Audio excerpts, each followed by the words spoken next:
We have seen quite the drama unfolding the last couple of days, haven't we? If you guys don't know what I'm talking about, I'm sure absolutely everybody knows what I'm talking about. But just in case, Gaijin released a new economy change just a few days ago, if not a week ago. I'm not sure when this is getting uploaded. But the community really didn't like the economy changes. And it overall just sparked discussion on how bad the current economy in War Thunder is in general, mainly so with Silver Lions. I'm going to make this one video and one video only. I'm not going to milk 4 videos out of this situation. It would make me a lot of money. I'd be leaving a lot of money on the table, you might even say. But, you know, it's nothing compared to the pittance that Gaijin pays me. Which that was half a joke, because I do want to address real quick. Yes, I am in the Content Creator Partnership Program for War Thunder. What does that mean? Well, that means that I get 4 permanent unlocks of vehicles every patch, maybe every update, I don't know. I basically get vehicles for free if I ask for them. I get 25,000 Golden Eagles per month, 75,000, well, no, 50,000 Golden Eagles per big update. Basically what I'm saying is I get in-game stuff to help create content, essentially. That way I don't have to grind, it alleviates my time, and basically I'm advertising for free for Gaijin, and so it's a win-win. Let's be clear, I do not get paid any real money from Gaijin. This is entirely in-game value, I guess, which I don't give a shit about. You might just say I'm a shill because I accept it. I don't really care. I don't care about the content creator program or whatever. I was willing to get kicked out of it. I thought I was going to get kicked out of it. I haven't, so that's kind of cool, I guess. But I don't need the content creator program. It helps. I ain't gonna lie. It's very good help and helps me create content, obviously. But I don't need it, and I care a lot more about my YouTube community than I do War Thunder or Gaijin or anything like that. Which is another point real quick I want to address. I absolutely hate War Thunder. I think this game is complete dog shit, to be honest with you. There's a lot of reasons I think that. I've mentioned it before. I think it's awfully balanced. Like, they don't know what they're doing at all when it comes to balancing vehicles. The mechanics in general, real shatter, the gun's not working at all, was one of the stupidest changes I've ever seen happen to War Thunder. It makes it really quite unenjoyable. Not only that, but the gun velocity nerf to a lot of the cannons and just guns in general as well, also pretty lame. And there's just a whole lot of things about War Thunder I could go on about that just make this game really kind of suck. When it comes to economy though, which is people's main problem right now, and it's especially the problem, or the hot topic right now, at least for a lot of people, you have pretty much 2 sides, maybe even 3 sides of the argument here. You have the side that says Gaijin is a bunch of greedy assholes who are trying to take advantage and be predatory to their customer base, try to soak up all the money they can, frustrate you into paying, or something along those lines. I'm paraphrasing the argument here. Then you have the people that say the economy is fine, it's not that hard to get Silver Lions, just get better at the game, it's a skill issue, to be honest.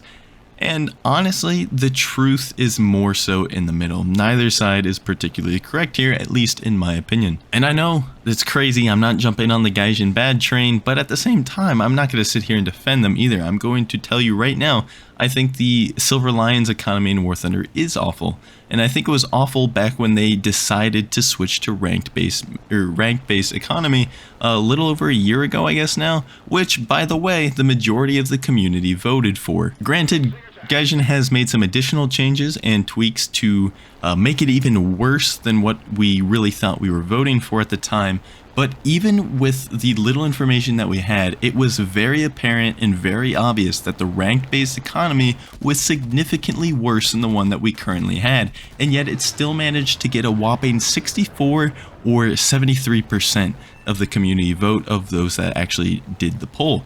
That's mind-blowing to me, because if you just did the math, which thankfully my buddy Wheezy has made a video explaining at the time that this was going on why the ranked-based economy is absolutely garbage. I'll pop that video up on the screen right now. There's actually 2 of them. Go ahead and click on them. He was trying to warn everyone that you do not want to be voting for the ranked-based economy. Basically, too long didn't read. Unless you were bad enough to be getting a 30% win rate at the game, which that's pretty damn bad. Most people aren't getting 30%, and the average player on this game isn't that great.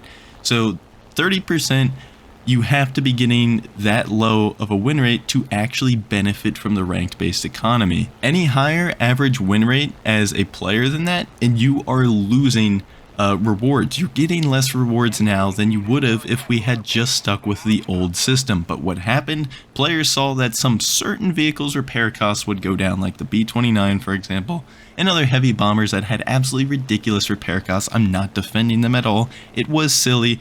But the problem is that we let the emotions get the best of us on those particular vehicles, and now the entire economy is worse off for it. So right away, I partially blame the community, but hold on, before you go disliking, obviously where we're at right now is not what anyone was particularly anticipating either. Like I said, Gaijin has made some additional changes and thrown in some secret stuff that made it a whole lot worse than what people even thought they were voting for. Granted, obviously nobody knew what they were voting for, which is probably a pretty big problem here, but nonetheless, let's just break it down real quick. There's been some comparisons that I really just don't agree with from certain people that have made videos on this topic. One that sticks out to me, I'm not going to throw any names here, and I'm not throwing hate to anyone in particular, you know, no hard feelings. I just personally disagree with this point. They talked about being a content creator and how much silver lions that they've gained because of the fact that they're a content creator, like gained for free, as in Gaijin gave it to them, or they bought it through the Golden Eagles. And essentially, if he added all of that up and took it away, he would be in the negative millions of SL. And I don't think that's particularly fair. I think that paints the picture a little bit over exaggerated. Well, yes, like I said, being a content creator gives you a whole lot of benefits. The problem is that those benefits come with costs too.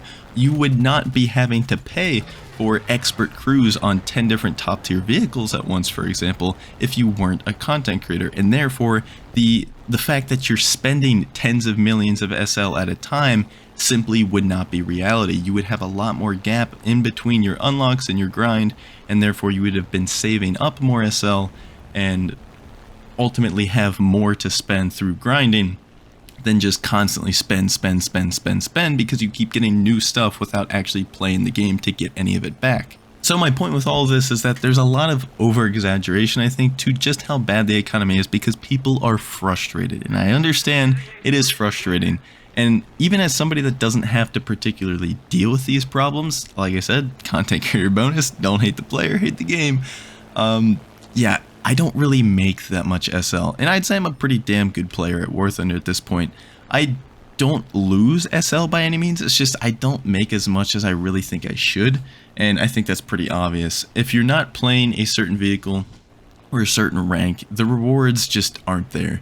And I think that's largely in part just because longer matches, for one, with caps as far as your rewards after a certain amount of time of match time played, and just lower rewards across the board. Like I said, my buddy Wheezy, video on screen right here, has broke it down. You just get less rewards in general with this system. So basically my stance on this is that I think a lot of it is blown out of proportion, but a lot of it is absolutely substantiated with evidence and facts. And the reality is that for the average player on War Thunder, you're not going to have a very easy time at all making silver lions and progressing through the game as you're constantly unlocking new stuff and having to pay for it. And I completely sympathize with those players. Now, for a couple of ideas on how we can change things maybe. At this point, I have heard a lot of different ideas. Some good, some bad. I'm curious to hear what yours are. Leave them down in the comments below. I will read every comment on this video, so even if I don't reply, I will see it. But I think mine is a little bit more unique. I want to know what you guys think about this. What if, instead of all of these different repair costs and rewards for different vehicles and different ranks and stuff like that, what if it was all just standardized? What if you could rely on, if you die, you pay 8,000 silver lions in every single vehicle in the entire game?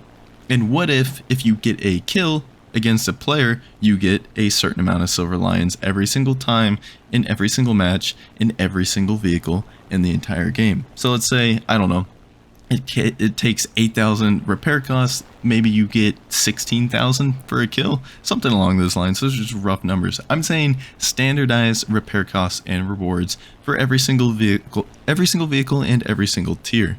Of course, premiums are excluded here. There's got to be some kind of incentive to have a premium vehicle, so they're obviously going to be higher. I haven't really thought too hard about this, so I don't really I can't think of too many counter arguments to this at the top of my head, but one of them would be, what about balancing? Isn't repair cost kind of a backdoor balancing method? And I would completely disagree, because a plane that, or a tank, you name it, a vehicle that has a high repair cost because it is so good, well, it's not really going to matter. It's not balancing anything, because all that does is keep the players that are bad with that vehicle, even though it's really good supposedly, it just keeps them from playing it. And since they're bad in the vehicle anyways, it's not like they're a problem. Like, what are you worried about them? You know what I mean? And then on the flip side, a good player that's using that vehicle, well, it's probably able to be abused, and therefore they're probably not going to be paying that repair cost, and the vehicle's still going to be busted as hell anyways when it's in the hands of a good player. So yes, it might reduce spam of really good vehicles, but the ones that are bad in the vehicle aren't going to be doing well anyways, and the ones that are bad in the vehicle are the ones that would be blocked from the repair cost from playing it. So basically, I just don't see it as a very valid form of balancing. But I do see a lot of positives to this idea, and that is, one, I don't like the idea of incentivizing people playing a certain tier over another. I think War Thunder has a lot of great vehicles and a lot of fun to be had at all battle ratings. Granted, if Gaijin actually learned how to balance the game, which they haven't figured out yet. Here's hoping they do someday. But I don't like the idea of the current War Thunder we have, where everybody just wants to rush to the next vehicle and constantly get the next best and highest battle rating. I don't like the rush for top tier. I don't like people buying $70 premiums so that they can rush to top tier. I think there's a lot of fun to be had in the other battle ratings, and the fact that the top tier vehicles would, in theory, get more rewards per game in this rank-based economy, I don't like that. Again, it incentivizes people to play one certain era of vehicles, and I think everyone should be playing everywhere. Aside from that, I think it's just kind of common sense that you should be getting some form of SL if you get one kill, one death, and still lose the game. Hell, depending on the vehicle, you can get one kill, one death, win the game, and still be losing SL in that match. And that's just the nature of some of the repair costs on these vehicles. But this topic brings me back to my brother first getting into War Thunder ARB. He hadn't really played it in the past, and he picked it up, and I remember he was struggling to literally just play the game because he didn't have enough SL to continue. He couldn't afford to repair his plane, and he was literally just learning. So imagine somebody that's new to the game, has no idea what they're doing, and they literally are being forced to not play because they're not good enough to get the SL, even if he's getting, a kill and dying. So again, I think it's just common sense that one kill should pretty much always give you a positive SL game. Even if not a lot, it should give you something positive. Yes, that just means that really good players are going to get extremely rich very quickly as far as Silver Lions go, and I think there's absolutely nothing wrong with that. War Thunder in general does an absolutely piss poor job at incentivizing people to actually be good at the game, and that creates its own problems, a whole lot of problems. There is a chronic and epidemic, really, of skill issue going on in the War Thunder community, and a lot of it's the players' faults, but a lot of it's not, because like I said earlier in the video, a lot of people just want to get straight to top tier. They don't care about learning props, they don't care about learning the basics of dogfighting in ARB, even though that will help them later on in their top tier vehicles. They don't want to do it. That's not what they downloaded the game for. So I think just in general, if Gaijin actually incentivized people learning how to play and getting better at it, it's just a win-win for everybody. Obviously, at the end of the day, Gaijin is a business and they do need to make money. So there's got to be some reason to buy premiums. If the game was easy enough for everybody to play and progress and get everything they want and do everything they want without paying a dime to Gaijin, there would be no War Thunder, would there? So there's got to be some reason for some people out there to want to buy something. I'm also going to leave that one open-ended for you guys. Let me know in the comments down below, what do you think is a good and fair incentive to everyone, both the players and the company, to actually purchase something on War Thunder? Let me know in the comments below. I think we're going to close out this video with a couple final thoughts. Some funny things happening, of course. War Thunder is getting review bombed on Steam. I think that's kind of funny, low-key.